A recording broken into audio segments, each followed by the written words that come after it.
প্রিয় শিক্ষার্থীরা, কেমন আছো তোমরা? ভালো আছো নিশ্চয়ই। আজকে জাতীয় বিশ্ববিদ্যালয়ের কর্তৃক আয়োজিত অনলাইন ক্লাসে সকলকে স্বাগত জানাচ্ছি। তাপ, তাপগতিবিদ্যা ও বিকিরণ কোর্সের ৭ম অধ্যায় তথা তাপগতীয় অপেক্ষক অধ্যায়ের ১২তম ক্লাস অনুষ্ঠিত হবে। তোমরা যারা সংযুক্ত রয়েছো সকলকে ধন্যবাদ জানিয়ে আজকের পাঠ আলোচনা শুরু করছি। প্রিয় শিক্ষার্থীরা, গত ক্লাসে ৭ম অধ্যায়ে আমি ম্যাক্সওয়েলের তাপগতীয় সমীহ প্রতিপাদন এবং এর প্রয়োগ দেখেছি। তোমরা নিশ্চয়ই সংযুক্ত ছিলা, সকলে জানো। আজকে যে বিষয়ের উপরে আলোচনা করা হবে তা হচ্ছে টিডিএস সমীকরণ। টিডিএস সমীকরণ সম্পর্কে আমরা আলোচনায় যাব। এখানে টি মানে তাপমাত্রা আর এস হলো এন্ট্রপি। এই এন্ট্রপি থেকে টিডিএস সমীকরণ এবং এই টিডিএস সমীকরণের গুরুত্বপূর্ণ একটি দিক রয়েছে, এই সম্পর্ক এবং প্রয়োগ আমরা এটা দেখব। আর পরবর্তীতে গাণিতিক সম্পর্ক প্রতিষ্ঠা, বেশ কয়েকটি গাণিতিক সম্পর্ক তোমরা জানো যে অপেক্ষক তাপগতীয় অপেক্ষক যে রয়েছে এবং তার সাথে আমাদের তাপগতীয় চলরাশি যেগুলো রয়েছে এদের মধ্যে সম্পর্কিত বেশ কয়েকটি সমীকরণ রয়েছে, আমরা সেগুলো প্রতিষ্ঠা করব। তাহলে তোমরা সংযুক্ত থেকে প্রয়োজনীয় অংশগুলো নোট করবা। এরই সাথে তোমাদের কারো কোনো প্রশ্ন যদি থাকে তার সাথে সাথে লিখে রাখবে এবং আমার পাঠের শেষে প্রশ্ন উত্তর পর্বে সেখানে তোমরা এটা সম্পর্কে জানতে পারবে। তো শিক্ষার্থীরা, আমরা তাহলে মূল আলোচনায় চলে আসি। প্রথমে আমাদের এখানে দেখতে পাচ্ছি, স্ক্রিনে দেখা যাচ্ছে টিডিএস সমীকরণ। টিডিএস সমীকরণ কি নিয়ে আলোচনা করে এবং এটা কি আমাদের এর থেকে আমরা আউটকাম পাই সে বিষয়ে আমি এখানে তোমাদের আলোকপাত করব। টিডিএস সমীকরণ হচ্ছে, আমরা এন্ট্রপি থেকে জানি যে রুদ্রতাপীয় প্রক্রিয়ায় যে তাপগতীয় রাশি স্থির থাকে তাকে বলা হয় যে ভৌত ধর্ম স্থির থাকে তাকে বলা হয় এন্ট্রপি। এখন এন্ট্রপির পরিবর্তন এবং তাপমাত্রার গুণফলে একটি সমীকরণ আকারে প্রকাশ করা যায় এবং টিডিএস সমীকরণ হলো টিডিএস বনাম মোলার আপেক্ষিক তাপের মধ্যে সম্পর্কিত একটি সমীকরণ। এই সম্পর্ক টিডিএস সমীকরণ মোট দুটি। একটি হলো স্থির আয়তনে টিডিএস সমীকরণ, যাকে প্রথম টিডিএস সমীকরণ বলা হয়। তার পরবর্তী অংশে রয়েছে চাপ যখন স্থির থাকে তখন দ্বিতীয় টিডিএস সমীকরণ বলা হয়। তাহলে আমরা মূলত স্থির আয়তনে প্রথম টিডিএস সমীকরণ হিসেবে ব্যাখ্যা করতে পারি। তাহলে এটাকে প্রতিপাদন করার জন্য পরীক্ষায় যদি এসে থাকে তোমরা নিশ্চয়ই উপস্থাপন করতে পারবা। তাহলে আমরা এখানে তোমরা প্রয়োজনীয় অংশগুলো নোট করে নাও। এটা হলো প্রথম টিডিএস সমীকরণ। এখানে আমরা এটাকে ১ নম্বর সমীকরণ হিসেবে চিহ্নিত করি আর এটা হলো ২ নং সমীকরণ। তাহলে এখানে আমরা দেখতে পাচ্ছি, আর এটা হলো মোলার আপেক্ষিক তাপ স্থির আয়তনে, আর এটা হলো স্থির চাপে মোলার আপেক্ষিক তাপ। এখানে এই সম্পর্কটা রয়েছে এবং এখানে একটি মজার ব্যাপার রয়েছে যে ম্যাক্সওয়েলের যে সমীকরণটা আমরা প্রতিপাদন গত ক্লাসে করেছিলাম সেই সমীকরণের এখানে ব্যবহারিক প্রয়োগও রয়েছে। যদি পরীক্ষায় আসে যে ম্যাক্সওয়েলের সমীকরণের মাধ্যমে টিডিএস সমীকরণ প্রতিপাদন করো, সেক্ষেত্রে আমরা পরীক্ষার খাতায় উপস্থাপন করতে পারবো। তাহলে এখানে আমাদের সেই রাশিগুলোর বিষয়গুলো আমরা দেখি। তাহলে প্রথমেই আমাদের এখানে রয়েছে প্রথম টিডিএস সমীকরণ। তাহলে প্রথম টিডিএস সমীকরণে তোমরা জানো যে এন্ট্রপি কে আমরা যদি তাপমাত্রা এবং আয়তন সাপেক্ষে পূর্ণরূপে ব্যবকলন করে থাকি, তাহলে পূর্ণ ব্যবকলন করলে মানে এটা যদি পারফেক্ট ডিফারেনশিয়াল হয়, তাহলে আমরা এই ক্যালকুলাসের নিয়মে এটাকে ডিফারেনশিয়াল করতে পারি DS del X del T at constant ভলিউমকে যখন কনস্ট্যান্ট রাখা হয়। এটাকে যদি আবার বিপরীতভাবে চিন্তা করি তাহলে এস মানে এন্ট্রপির পরিবর্তন আয়তন সাপেক্ষে হবে যখন স্থির তাপমাত্রায়। তাহলে একবার ধ্রুবক টার্ম গুলোকে দেখছি, তাহলে বিপরীতটা এভাবে চিহ্নিত করা হয়। তাহলে আমরা এটাকে ক্যালকুলাসে পারফেক্ট ডিফারেনশিয়াল হলে আমরা এভাবে লিখতে পারি। খুব সহজে এটা লেখা যাচ্ছে। এখন দেখো শিক্ষার্থীরা, উভয় পক্ষে আমরা টি গুণ করেছি। উভয় পক্ষে টি গুণ করলে আমরা ১ নং সমীকরণ পেয়ে যাই। দেখো ১ নং সমীকরণ একদম সহজভাবে উপস্থাপন করা যায়। তাহলে দেখো কোনো জটিলতা থাকলে তোমরা এখানে প্রশ্ন করতে পারো। আম আমার মনে হয় কোনো জটিলতা নাই। তাহলে এখন এখান থেকে দেখো, তাহলে আমাদের TDS সমীকরণের পরবর্তী আ তাহলে এখানে আমরা লিখতে পারি TDS সমীকরণ। তা TDS সমীকরণে এখানে দেখো আম এইটা ম্যাক্সওয়েলের আ আমাদের চতুর্থ সম্পর্কটি রয়েছে। তাহলে এখান থেকে আমরা এটা লিখতে পারি। তাহলে এই সম্পর্কটাকে ব্যবহার করলে আ আ যদি আমরা ২ পাশে প্রয়োগ করি তাহলে আমাদের সমীকরণটি দাঁড়ায় DS। আচ্ছা, এখন দেখো এই আগের যে সমীকরণটি রয়েছে আমাদের এই ১ নং সমীকরণে দেখো এটা কি ছিল? t কে যদি আমরা আ ব এখানে নিয়ে আসি তাহলে এই ক্ষেত্রে আমাদের এই সমীকরণটা পেয়ে যাই। তো যে চতুর্থ সম্পর্কে থেকে আমরা দেখতে পারি CV/T dt plus del P dt v dv। তাহলে এই সমীকরণ বসালে এখন উভয় পক্ষে যদি মাল্টিপ্লাই করলে এই টি কাটা যাবে।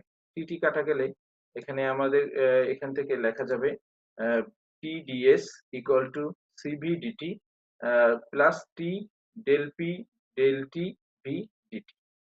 এই দেখো, তাহলে এভাবে আমরা সমীকরণ সমাধান করতে পারি। তোমরা এটাই হলো আমাদের, আর কিছুই নয়। এটা কি আমরা বলছি হচ্ছে আজকের যে মূল আলোচনা সেটাকে বলা হচ্ছে আম কার সমীকরণ? TDS এর ১ম সমীকরণ। এটা স্থির আয়তনে TDS সমীকরণ। তাহলে এভাবে তাপগতিবিদ ম্যাক্সওয়েলের যে ১ম সূত্রটি রয়েছে তার মাধ্যমে আমরা আবার আ ২য় TDS সমীকরণও সমাধান করতে পারি। সেক্ষেত্রে আমাদের TDS সমীকরণটা সমাধান করার ক্ষেত্রে আমরা যে ফলাফল পাবো সেটা তোমরা দেখতে পাচ্ছ যে এভাবে একটি ফলাফল পাবো Cp dt minus T del V del T at constant pressure dP। এই। তাহলে শিক্ষার্থীরা আমাদের TDS সমীকরণ দুটি আমরা একটি প্রমাণ করলাম। তোমরা অনুরূপে আরেকটি বাসায় অনুসরণ করতে পারবা। একদম সহজ। তোমাদের বই খুলে আ আ বিষয়টা এইটার সাথে আজকের আলোচনার সাথে তোমরা মিলিয়ে তোমরা বাসায় করলে আশা করি বুঝতে পারবা। এবার শিক্ষার্থীরা আমরা নতুন একটি বিষয়ে আসি। তা হচ্ছে আদর্শ গ্যাসের ক্ষেত্রে জুল থমসনের প্রভাব। জু জুল থমসনের প্রভাব আ তোমরা কেমিস্ট্রিতে নন মেজর ক্লাসে তোমরা জানো জুল থমসনের প্রভাব কি? একটি প্রকোষ্ঠের মধ্যে মনে করো গ্যাস রাখা আছে। এখন এই গ্যাসকে সছিদ্র সিপি দিয়ে যদি আমি আ বের করে দেই আ চাপের স্থান থেকে তাহলে দেখা গেল এইটা দেখা যাবে যে কি হবে? তাতে শীতলতার সৃষ্টি হবে। আগের যে অবস্থান রয়েছে সেখানে শীতলতার সৃষ্টি হবে। তাহলে এই প্রভাব বিজ্ঞানী জুল থমসন সর্বক্ষণ পর্যবেক্ষণ করেন এবং একেই বলা হয় জুল থমসনের প্রভাব। তাহলে তোমরা সংজ্ঞাটা সুন্দর করে লিখে নাও। জুল থমসনের প্রভাব লেখো। আ কোন সংকুচিত প্রকোষ্ঠ থেকে সছিদ্র সিপির মধ্য দিয়ে সছিদ্র সিপির মধ্য দিয়ে নিজ চাপের স্থানে গ্যাসকে নিজ চাপের স্থানে গ্যাসকে প্রবাহিত হতে দিলে শীতলতার সৃষ্টি হয়। কি বোঝা যাচ্ছে? তাহলে সংকুচিত প্রকোষ্ঠ থেকে একটা সংকুচিত চাপা জায়গায় রয়েছে, সেই জায়গা থেকে যদি আমরা একটা ছিদ্র পথে আ যদি আমি গ্যাসকে প্রসারিত হতে দেই, তাহলে দেখা যাবে যে উক্ত স্থানে শীতলতার সৃষ্টি হয়। এটি বিজ্ঞানী জুল থমসন পর্যবেক্ষণ করেন, তাকে এই প্রভাবকে জুল থমসনের প্রভাব বলা হয়। এখন জুল থমসনের প্রভাবের ক্ষেত্রে আমরা এখানে কি শর্ত পেতে পারি? জুল থমসন প্রভাবের ক্ষেত্রে যেহেতু সিস্টেমের মোট আ দেখো এখানে কিন্তু মোট শক্তি তথা এনথালপির কোনো পরিবর্তন হয় না। তার মানে এনথালপি স্থির। তাহলে আমরা একটা কথা এখান থেকে সিদ্ধান্ত নিতে পারছি যে এনথালপি কনস্ট্যান্ট হবে। এনথালপি মানে কি H।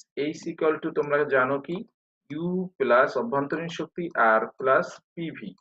এটার মিলিত রূপ, তাহলে PV আমরা এটাকে লিখতে পারছি। এখন এটাকে যদি লেখা যায় তাহলে পিভি, তাহলে এটাকে যদি এটার মান হবে কনস্ট্যান্ট। আমরা লিখলাম কে বা কনস্ট্যান্ট, এভাবে প্রকাশ করলাম। তাহলে এটাকে যদি আমরা ডিফারেন্সিয়েশন করি তাহলে কনস্ট্যান্ট কে ডিফারেন্সিয়েশন করলে পাওয়া যাবে কি 0। তার মানে জুল থমসন প্রভাবের ক্ষেত্রে ডেল এইচ এর মান কি হবে? শূন্য হবে। আচ্ছা মিউর মান কত হবে? আচ্ছা এই মিউটাকে কি বলা হয়? এই মিউ হচ্ছে এই মিউ সমীকরণটা হচ্ছে জুল থমসনের জন্য যে একটা আ গুণাঙ্কের মান আসে তাকে বলা হচ্ছে মিউ। আমরা মিউকে এভাবে দেখাতে পারি। এই mu equal to a mu equal to তোমরা লিখতে পারো জুল থমসনের মধ্যে মিউ ইকুয়াল টু গাণিতিক সংজ্ঞা ডেল ডেল পি যখন এনথালপি স্থির। পরীক্ষায় যদি আসে জুল থমসন গুণাঙ্ক কাকে বলে? তাহলে স্থির এনথালপিতে স্থির এনথালপির ক্ষেত্রে চাপের পরিবর্তনের ফলে যে চাপের সাপেক্ষে তাপমাত্রার পরিবর্তন। চাপের সাপেক্ষে তাপমাত্রার পরিবর্তন। তোমরা জানো যে শীতলতার সৃষ্টি হচ্ছে। তার মানে তাপমাত্রা চেঞ্জ হয়ে যাচ্ছে, ঠান্ডা হয়ে যাচ্ছে। তাহলে এইভাবে আমরা এটা লিখতে পারি। এই গুণাঙ্কের মানটা যখন 0 দেখাবো তাহলে যাবে। এখন আমরা আদর্শ গ্যাসের ক্ষেত্রে এই মিউর প্রভাবটা নিয়ে আলোচনা করব। এই প্রশ্নটা তোমরা জানো যে তোমরা জাতীয় বিশ্ববিদ্যালয়ে যে পরীক্ষাগুলোতে পরীক্ষাগুলোর প্রশ্নগুলো দেখে থাকবে। এই প্রশ্নটা খুব গুরুত্বপূর্ণ একটি প্রশ্ন এবং একটি জানার জন্য এটা প্রয়োজন। তাহলে আমরা দেখতে পাচ্ছি আর এখানে তোমরা গ্যাস চেম্বারে দেখতে পাচ্ছ যে এই গ্যাস ২ টা ইসে রয়েছে।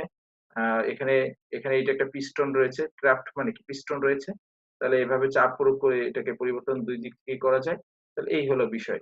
আ তাহলে আমরা এখন আ এটা গাণিতিক উপস্থাপনায় যাচ্ছি। গাণিতিক ব্যাখ্যাটা তোমরা দেখো। এখানে যেভাবে আছে আমি যেখান থেকে আলোচনা শুরু করব তোমরা এই অংশটুকু তোমরা নোট করে নাও। তোমরা উপকৃত হবে আমার প্রত্যাশা। এখন দেখো এখানে আদর্শ গ্যাসের ক্ষেত্রে এটার তোমরা শিরোনামটা লেখো আদর্শ গ্যাসের ক্ষেত্রে জুল থমসন প্রভাব। তাহলে এক্ষেত্রে কি হচ্ছে? দ্বিতীয় টিডিএস সমীকরণ। দ্বিতীয় টিডিএস সমীকরণের কথা তোমরা নিশ্চয়ই মনে আছে। দ্বিতীয় টিডিএস সমীকরণটা কি ছিল?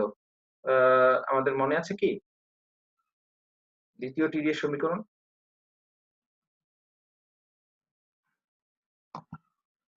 দ্বিতীয় টিডিএস সমীকরণটা ছিল স্থির চাপে।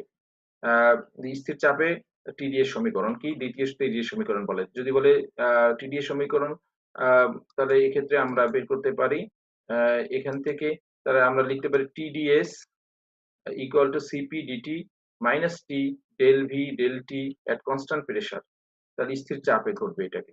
তাহলে এইভাবে হলো দ্বিতীয় সমীকরণ। তাহলে আগে ১ম এই তোমরা এটা লিখে নেবে যে দ্বিতীয় টিডিএস সমীকরণ থেকে আমরা পাই। এখন এটা যদি পেয়ে থাকি তাহলে এখন শিক্ষার্থীরা তোমরা এই অংশ থেকে দেখো এখানে তাহলে এইবার দেখো জুল থমসন গুণাঙ্ক। জুল থমসন গুণাঙ্ক মিউ জে। অনেক সময় এটাকে জুল থমসনের জন্য এইচ ও লেখে জেএইচ ছোট করে এইচ মিউ জেএইচ অথবা শুধু জে অথবা শুধু মিউ লিখলেও আমরা এটা বুঝতে পারবো।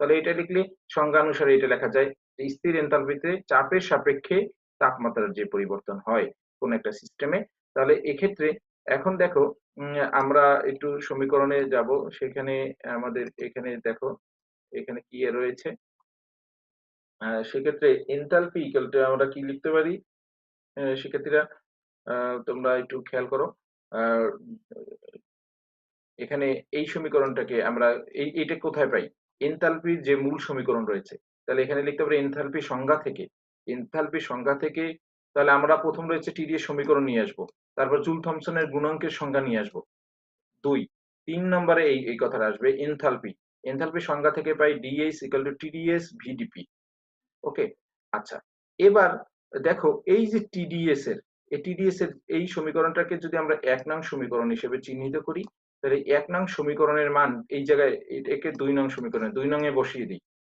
১ নং সমীকরণের মান ২ নং এ এই টিডিএস এর জায়গায় এই মানটাকে আমরা বসিয়ে দেব তাহলে এই জায়গাটা যদি বসিয়ে দিই দেখো এইটা আসে কি দেখো এটা করে আমরা এখানে ৩ নং সমীকরণ নামে এই সমীকরণটা পাই ৩ নং সমীকরণ নামে এটা পাই কিনা তোমরা একটু সিদ্ধান্ত দাও দেখো এখানে রয়েছে কি সিবিডিটি এই যে দেখো রয়েছে মাইনাস এই যে পরের যে দ্বিতীয় অংশ রয়েছে টিডিএস সমীকরণ সেটা রয়েছে আর এখানে এই দেখো ভিডিপি উভয়ের ক্ষেত্রে কিন্তু ভিডিপি আছে এই ভিডিপিটা অংশটা কমন নেওয়া যায় এখন আমরা জানি শর্ত এখানে লিখতে পারো এটাকে জিরো বসাবে না পরের লাইনে জিরো বসাবে জিরো বসাতে পারি কি হিসেবে তাহলে দেখো জুল থমসন প্রভাবের ক্ষেত্রে এই মানটা কি আচ্ছা, জুল থমসন প্রভাবের ক্ষেত্রে এনথালপির পরিবর্তন কি হবে? এটাকে লিখতে পারো যে ডি এইচ এর মান কি হবে? আমরা 0। এটা কোথায় পেলাম? আগের সমীকরণে পেয়েছি। আগের সমীকরণ তোমরা যদি দেখে আসো, এই যে ds equal to 0। ds equal to 0 যদি আমরা এখানে বসাই, এখানে দেখো ds ইকুয়াল টু 0 বসাই। তার মানে এই মানটা হলো এইটা, আর এই মানটার মানই হচ্ছে 0। এটা ৩ নং সমীকরণ হিসেবে আমরা দেখাতে পারি। এবার এই ৩ নং যে সমীকরণটা আমরা পেলাম, এই ৩ নং সমীকরণটাকে আমরা এভাবে লিখবো যে জুল থমসন প্রভাবের ক্ষেত্রে আমরা এবার দেখো জুল থমসন প্রভাব।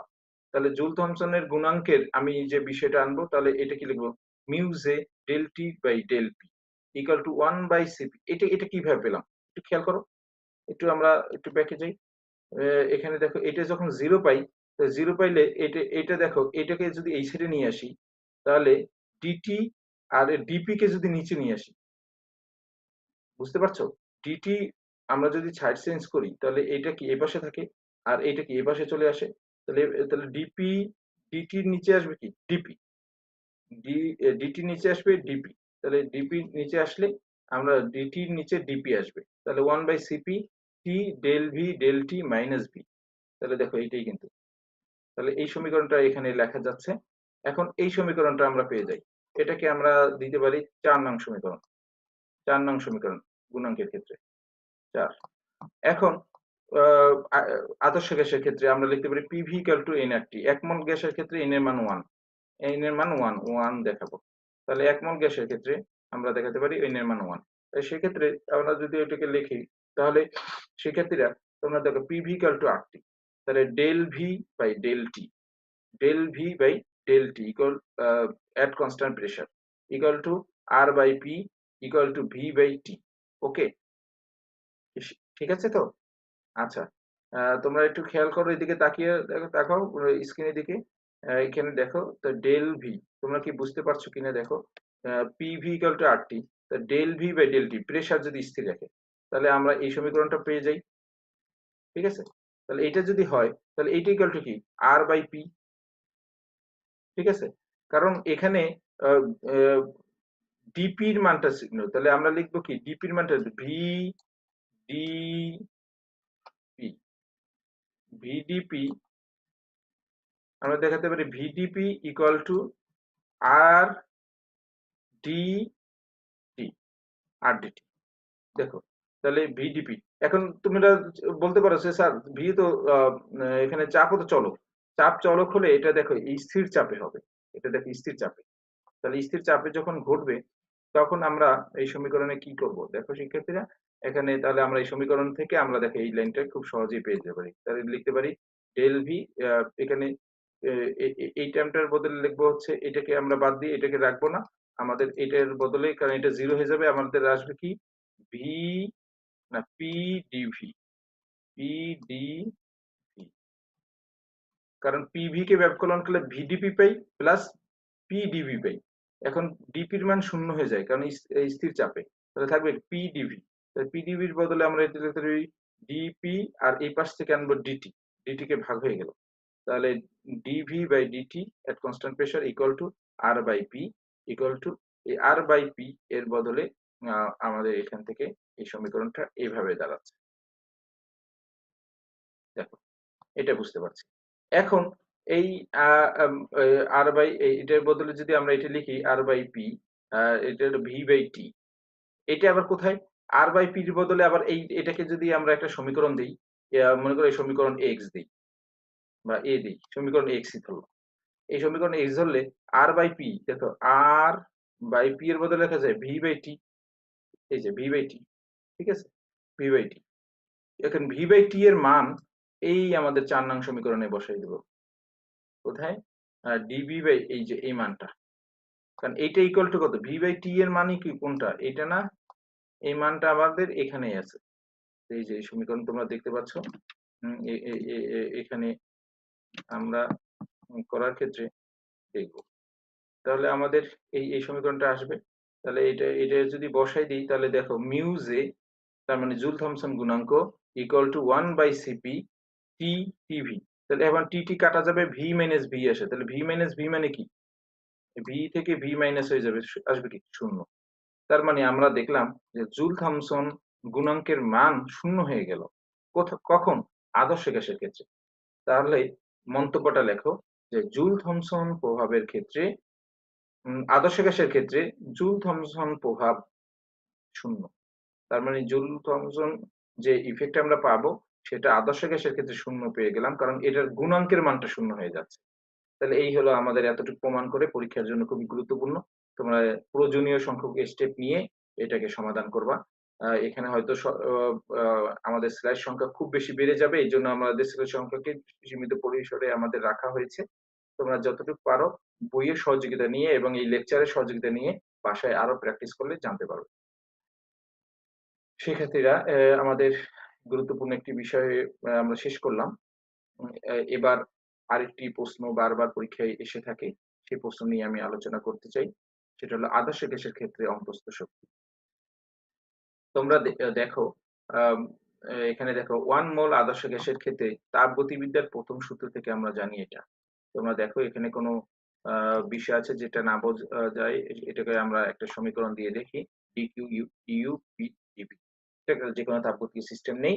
এখন এখান থেকে দেখো, এখন অতএব আমরা আ স্থির তাপমাত্রায় দেখো, স্থির তাপমাত্রায় আয়তন সাপেক্ষে আম আয়তন সাপেক্ষে অন্তঃস্থ শক্তির পরিবর্তন।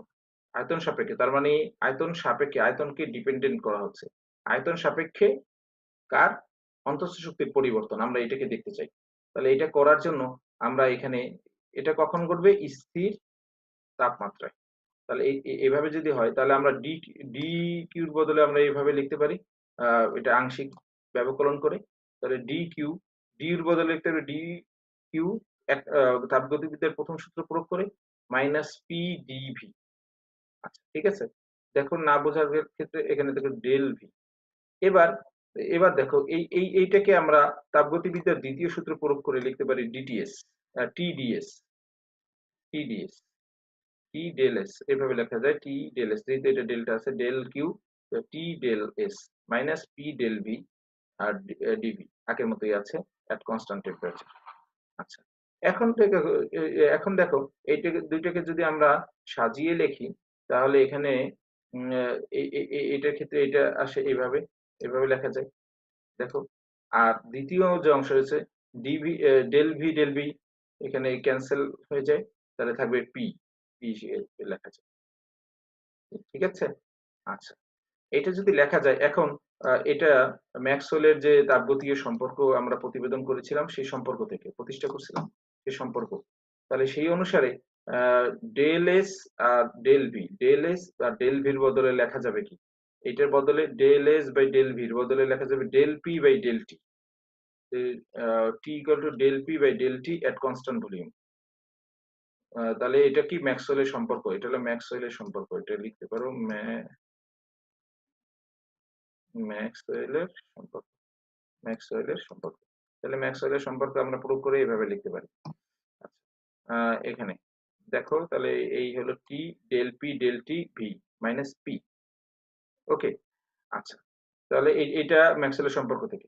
এখন আমরা জানি ১ মোল আদর্শ গ্যাসের ক্ষেত্রে, এটা দেখো ১ মোল আদর্শ ক্ষেত্রে আমরা জানি পিভি ইকুয়াল টু আরটি। তাহলে পিভি ইকুয়াল টু আরটি যদি হয় তাহলে কনস্ট্যান্ট ভলিউমে, কনস্ট্যান্ট ভলিউমে del P by del T এই সমীকরণ থেকে আমরা এইটার বদলে লিখতে পারি হচ্ছে এখানে R by V. R by V কিভাবে লেখা যায়? তোমরা এটা আগের ক্ষেত্রেও দেখছো যে আর বাই পি যদি লেখা যায় টি এর সাপেক্ষে তাহলে আর বাই ভি ও লেখা যাবে এই একই নিয়মে। তাহলে এই ব্যবকলন করে আমরা লিখতে পারি আর বাই ভি। ঠিক আছে? এইটার বদলে তাহলে এটা আদর্শের সমীকরণ। তো কখন? যখন তাপমাত্রা স্থির, আয়তন স্থির থাকে। তাহলে এইটা লেখা যায়। এখন দেখো এটা লেখা গেল। এখন আমাদের আবার এই সমীকরণটা প্রয়োগ করব। TR by V, TR by V. এই TR বাই ভি এর বদলে লেখা যায় পি। TR বাই ভি এর বদলে এটার বদলে আবার লেখা যায় পি। তাহলে পি আগের এই পি মাইনাস পি। ২ পি মিলে বিয়োগ হয়ে গেল, তাহলে 0 হয়ে গেল। তাহলে আমরা লিখতে পারি অতএব, তাহলে এই সমীকরণের যে বাম পক্ষে ছিল যে অন্তঃস্থ শক্তির পরিবর্তন, আমাদের টার্গেট কি? অন্তঃস্থ শক্তির পরিবর্তন দেখাবো আদর্শ গ্যাসের ক্ষেত্রে। তাহলে আদর্শ গ্যাসের ক্ষেত্রে আমরা অন্তঃস্থির পরিবর্তন আয়তন সাপেক্ষে দেখলাম যে 0। তার মানে এই কথা, এই সমীকরণ দ্বারা আমাদের কি সিদ্ধান্ত নেয়া সম্ভব হচ্ছে? দেখো, আদর্শ গ্যাসের ক্ষেত্রে অন্তঃস্থ শক্তির আয়তন নিরপেক্ষ হয়ে যায়। মানে আয়তন স্বাধীন হয়ে যায়। মানে আয়তন সাপেক্ষে এটা অন্তঃস্থ শক্তির পরিবর্তন নির্ণয় করা হয় না বা যায় না। এক্ষেত্রে 0 মান পেয়ে গেলাম। অর্থাৎ এন্ট্রপি আ মা অন্তঃস্থ শক্তি তখন স্থির মান থাকে। ওকে? তাহলে আমরা এটা জানলাম। তোমরা এভাবে পরীক্ষায় আসলে এইটুকু প্রশ্নের উত্তর করতে পারবে। এবার আ প্রিয় শিক্ষার্থীরা, আমরা পরবর্তী আরেকটি আলোচনায় আসি। তোমরা দেখো, এই ক্ষেত্রে কি দেয়া আছে? আ আদর্শ গ্যাসের ক্ষেত্রে অন্তঃস্থ শক্তির পরিবর্তনের ক্ষেত্রে এবার তাপমাত্রার সাপেক্ষে পরিবর্তন দেখাবো। তাপমাত্রার সাপেক্ষে পরিবর্তন। তাহলে এই একই নিয়মে তোমরা যেহেতু আগের আলোচনায় সংযুক্ত ছিলা, এখন দেখো, তাহলে তাপমাত্রার সাপেক্ষে যদি হয় তাহলে ইউর মানগুলো বসিয়ে দিলাম। Del U, del P. তাহলে এই যে dq/dt আর এই অংশ কি হয়? আ আমরা p/dv, এটা যেহেতু স্থির আয়তনের ক্ষেত্রে এটা 0 হয়ে যাবে। আয়তন স্থির হলে এই টার্মটা কি হয়ে যাবে? 0 হয়ে যাবে। তাহলে 0 হয়ে গেলে ডেল পি। এখন দেখো, এটা কিন্তু 0 করা যাচ্ছে না। তার মানে এটা 0 থেকে বেশি। মানে 0 করা যাচ্ছে না। আ তাহলে 0 করা যাচ্ছে না। তার মানে এটা নট ইকুয়াল 0। তাহলে এইটাকে আমরা দেখাতে পারি নট ইকুয়াল 0। তার মানে এটার মান থাকছে। তার মানে তাপমাত্রার সাপেক্ষে এনট্রপির পরিবর্তন কিন্তু হচ্ছে স্থির আয়তনে। তাহলে আমরা এই সিদ্ধান্ত নিতে পারি আদর্শ গ্যাসের ক্ষেত্রে অন্তঃস্থ শক্তি তাপমাত্রার উপর নির্ভরশীল। তাহলে আমাদের মূল প্রশ্নটা কি দাঁড়াচ্ছে? যে আদর্শ গ্যাসের ক্ষেত্রে অন্তঃস্থ শক্তির পরিবর্তন তাপমাত্রার উপর আয়তনের উপর নির্ভর করে না, কিন্তু তাপমাত্রার উপর নির্ভর করে। এটার পূর্ণাঙ্গ উত্তর তাহলে আগের যে সমীকরণ সমাধান করেছি এটার সাথে এটা দিয়ে দিবে। আমাদের আশা করি তুমি পূর্ণ নম্বর পেয়ে যাবে। তাহলে এই বিষয়গুলো প্র্যাকটিস করলেই তোমাদের সহজ হয়ে যাবে। এবার একটু গাণিতিক সমীকরণ প্রতিষ্ঠা করতে চাই। সেক্ষেত্রে তোমরা দেখো যে আদর্শ গ্যাসের ক্ষেত্রে অন্তঃস্থ শক্তি আয়তন নিরপেক্ষ। এই কথাটা আমরা প্রমাণ করার আ মূল বিষয় না। আমাদের এখানে যেটা প্রমাণ করব, দেখো আগের প্রশ্নটাই আমি নিয়ে আসছি। আমাদের এটা মূল হেডিং এর মধ্যে রাখছি না আমি এবার। তাহলে আমাদের এবার কি 1 মোল আদর্শ গ্যাসের ক্ষেত্রে আমরা প্রমাণ করব যে আগের প্রমাণটাই যেটা আমি করলাম সেটা তোমাদের একটু কিছুক্ষণ আগেই আমি বুঝিয়েছি। সেই প্রমাণটা নিবে। এখানে দেখো এই পর্যন্ত আসছে। পরীক্ষায় আসে প্রমাণ করো যে, দেখাও যে এইটা। তাহলে দেখো এটাই আমরা প্রমাণ করছিলাম। এই আয়তনের সাপেক্ষে এন্ট্রপির অন্তঃস্থ শক্তির পরিবর্তন at constant temperature। তাহলে পরীক্ষায় আসে যে, দেখাও যে del U by del V uh at constant temperature equal to 0। তোমরা তাহলে এভাবে ওই আগের যে সমীকরণটা আছে এভাবে উপস্থাপন করতে পারো। এটা হয়ে গেল। এবার দেখো মোলার আপেক্ষিক তাপের বিষয়। স্থির চাপে মোলার আপেক্ষিক তাপ তোমরা জানো CP del Q by del T. তোমরা জানো মোলার আপেক্ষিক তাপ কাকে বলে? ১ মোল গ্যাসের তাপমাত্রা 1 কেলভিন বৃদ্ধি করতে যে পরিমাণ স্থির চাপে ১ মোল গ্যাসের তাপমাত্রা ১ কেলভিন বৃদ্ধি করতে যে পরিমাণ তাপের প্রয়োজন। এই যে। আর এটা হলো স্থির আয়তনে। এবার দেখো, এইটাকে যদি দ্বিতীয় সূত্র থেকে আমরা প্রকাশ করি, তো ডিকিউ এর বদলে লেখা যায় DT D T D del S, T del S আর এটার কি টি ডেল ভি দা এস। তাহলে এইভাবে বসালে আমাদের এই ২ টা সমীকরণ পাওয়া যায়। এখন এই সমীকরণ দুটি যদি পাওয়া যায়, সেক্ষেত্রে এনট্রপি যদি আম আমাদের তোমরা জানো যে ভি আর টি এর যদি চলক হিসেবে এটাকে আমরা ব্যবকলন করে থাকি, তাহলে এটাকে আমরা পূর্ণাঙ্গ ব্যবকলন করলে এভাবে পাই। Del S by del T V DT এবং আ এখানে এটা কোথাও আসছে, এটা লেখা দরকার নেই। তাহলে plus del S del V T del DV. তাহলে এইভাবে একটা সমীকরণ লেখা যায়। এটাকে একটা সমীকরণ দিয়ে দাও। তাহলে এটাকে লেখা গেলে এবার দেখো, তাহলে ডেল এস যে আমরা আগে সমীকরণটা পেয়েছিলাম মোলার আপেক্ষিক তাপের সাথে সম্পর্ক স্থাপন করার ক্ষেত্রে, তাহলে এইটাকে আমরা লেখা যায়। আর এই পাশে এটা লিখতে পারছি। আগে যেটা পেয়েছিলাম এই যে এখানে। ব্যবকলনের এই ব্যবকলন তোমাদের আগেই শিখিয়েছি। এখন এটা আমরা যদি ডেল টি আ আ এট কনস্ট্যান্ট প্রেশার আ তাপমাত্রার সাথে তাপমাত্রার সাথে এনট্রপির পরিবর্তন এভাবে লিখি, তাহলে এইভাবে লেখা যায় ২ পাশেই দেখো। এই সমীকরণ থেকে এভাবে লেখা যায় এই টি নিচে যে এটার সাথে চলে যায়। তাহলে ডেল এস ডেল ভি আর del V by del T at constant pressure. ঠিক আছে, তাহলে এই কনস্ট্যান্ট প্রেসারে এটা আমরা লিখতে পারছি। এখন এখান থেকে উভয় পক্ষকে আমরা টি গুণ করলাম, এই উপরের সমীকরণটাকে উভয় পক্ষে টি গুণ করেছি, এখানে এখানে এখানে টি গুণ করলাম। টি গুণ করলে আমাদের এই সমীকরণটা পেলাম। এখন এই সমীকরণ পেলে আমরা পরবর্তীতে এখানে দেখাতে পারি T del S by del T P equal to T del S del T V. তোমরা এই খাতায় নোট করে আবার মিলিয়ে নিলে কিন্তু এখানে স্বচ্ছন্দ ফিল করবা। এখন তাড়াহুড়ো করলে কিন্তু এই ইকুয়েশন গুলোকে তোমাদের কাছে আনইজি মনে হবে, কিন্তু অত্যন্ত সহজ প্র্যাকটিসটা ধারাবাহিকভাবে বুঝতে পারলে। তাহলে টি ডেল এস ডেল ভি এট কনস্ট্যান্ট টেম্পারেচার এভাবে লেখা যায়। এখন শিক্ষার্থীরা দেখো এখান থেকে আমরা কি সিদ্ধান্ত নিতে পারলাম, এইখান থেকেই আমরা আসলাম এটা পি। দেখো আর কিছুই না, স্থির চাপে মোলার আপেক্ষিক। এটা কোথায় পেলাম, এই যে দেখো স্থির চাপে মোলার আপেক্ষিক, এই যে সমীকরণটা দেখো দেখা যাচ্ছে, এই যে এইটা থেকে। তাহলে এইটা থেকে যদি আমরা পেয়ে যাই তাহলে এইটা পেয়ে যাই। এভাবে অনুরূপ ভাবে আমরা কি পেতে পারি, এটার ক্ষেত্রে পেয়ে যাই এটা। তাহলে ঠিক আছে, এটা হলো স্থির আয়তনে মোলার আপেক্ষিক তাপ। তাহলে এইটুকু হলো এইটার, তাহলে প্লাস টি এই টার্মটা, এখন এইটা থেকে এটা বিয়োগ করে দিলে আমরা এটা পেয়ে যাই। খুব সহজেই বিষয়টা বের করা সম্ভব, কিন্তু হঠাৎ করে তোমাদের কাছে একটু কঠিন লাগতে পারে। এজন্য প্র্যাকটিসের বিকল্প নেই। প্র্যাকটিস করার মাধ্যমে ধারাবাহিক যদি ছন্দটা ধরতে পারো, তোমাদের এই মানে তুমি আকর্ষণীয়ভাবে এটা শিখতে পারবে। তাহলে এটা আমাদের এই পর্যন্ত প্রমাণ পরীক্ষায় যদি আসে আমরা এটাকে প্রমাণ করতে পারবো যে এইভাবে। আর তোমরা জানো এইটার ইকুয়াল টু এটার মান কত, আসলে তোমরা জানো CP minus CV equal to R কিছুই না আর। এটা আমরা ইতিপূর্বে প্রমাণ করেছি যে মোলার আপেক্ষিক তাপ দ্বয়ের অন্তরফল 0 এই আর এর সমান, সেক্ষেত্রে এটা লেখা যায়। তাহলে আমাদের এই সম্পর্কটি হয়ে গেল। আমাদের আজকে অনেক গাণিতিক সমীকরণ ছিল, তোমরা নিশ্চয়ই সংযুক্ত থেকে পাঠগুলো পূরণ করতে পেরেছো। তোমাদের এর মধ্যে থেকে যদি প্রশ্ন থাকে দ্রুত প্রশ্ন করতে পারো, একে একে প্রশ্ন করতে পারো। কেউ যদি প্রশ্ন করতে চাও তাহলে প্রশ্ন করে। স্যার, আদর্শ গ্যাসের জুল থমসন প্রভাবের ফলাফল কি হতে পারে? নাইম, ধন্যবাদ। তুমি আরেকটি গুরুত্বপূর্ণ বিষয়ে বলছো যে আদর্শ গ্যাসের ক্ষেত্রে জুল থমসনের ফলাফল না।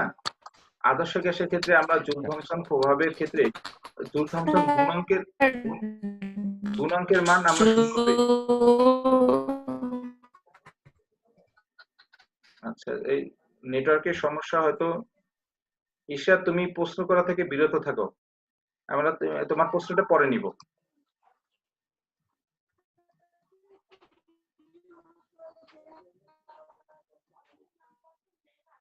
প্রশ্ন থাকলে তোমাদের যদি নেটওয়ার্কের সমস্যা থাকে তোমরা মেসেজ করে পাঠাতে পারো, ঠিক আছে, কমেন্টস করে পাঠাতে পারো।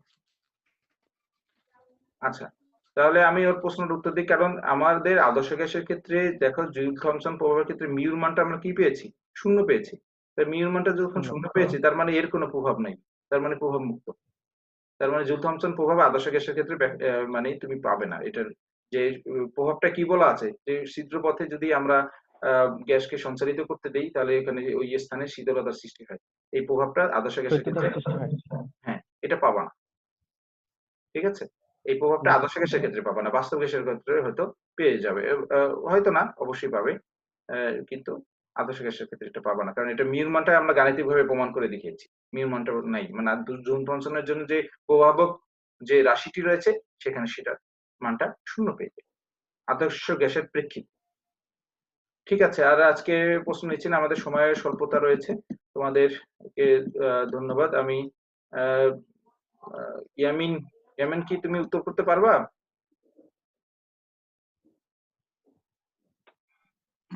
জি স্যার। আচ্ছা, ইয়ামিন, টিডি এর সমীকরণ কয়টি ও কি কি?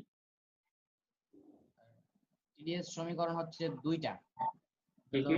প্রথম টিডি এর সমীকরণ আর হচ্ছে দ্বিতীয় টিডি এর সমীকরণ। প্রথম টিডি এর সমীকরণটা হচ্ছে স্যার স্থির আয়তনে, আর পরে দ্বিতীয় টিডি এর সমীকরণটা হচ্ছে স্থির চাপে। গুড, ঠিক আছে ইয়ামিন, ধন্যবাদ। আর কেউ আছো প্রশ্ন করার ক্ষেত্রে? শম্পা, শম্পা উত্তর করতে পারবা? শম্পা লাইনে আছো?